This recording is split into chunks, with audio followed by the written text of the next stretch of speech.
You just got your first horse bow. Awesome. You're about to have a lot of fun with it.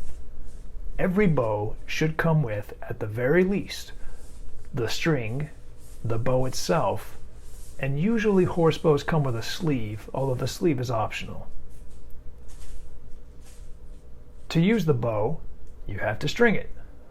So how do we do that?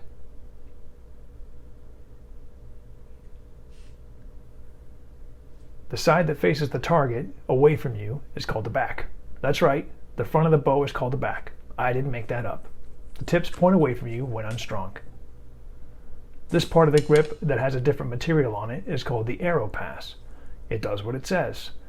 The arrow passes it and the material takes the friction. This is on the top part of the bow because the arrow rests on top of your hand. That makes it easy to know which way is up. This wound part of the string in the middle is called the serving. It's where the nock of the arrow clicks onto. If it favors one side of the string, that way is up. If the serving is in the middle, like this one, either way can be up initially until the nock point has been installed. This is a nock point. It keeps your arrow from sliding up on your string. It should be opposite the arrow pass, so on this type of bow, this is the top side of the string.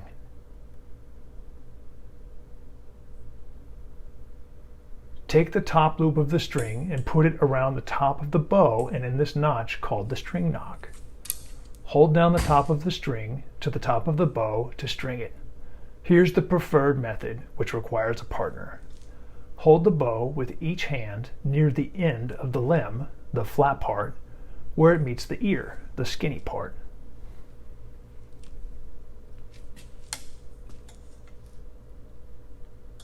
Your partner holds the bottom end of the string. With your palms up, bow tips pointing away from you, bend the bow around your knee by leaning back. Your partner loops the bottom of the string around the bottom of the bow, making sure the string rests in the bridge. Let the tension off slowly and carefully in case there was a mistake. Unstringing is the exact opposite operation. Again, detension slowly with your back and body weight, not your arms. If you don't have a helper, you can bend the bow around your legs like this. The points go back. The top of the bow goes up and out to the side. The bottom goes around the front of the opposite thigh. The grip goes against the back of the near thigh. Make sure you are pushing against these 3 points of the bow, or else you will damage it. If you need to, adjust the bow limb up or down so that you're pushing against the limb ear part of the bottom and the grip is centered on the back of your thigh.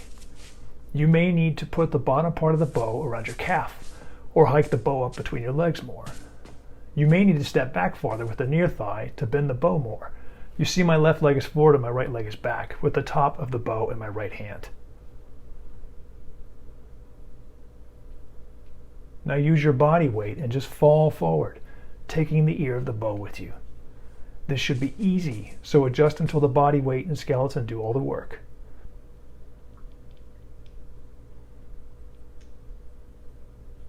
Be sure the string is in the bridge. Unstring it the opposite way. You should string and unstring it a few times without shooting to get the hang of it.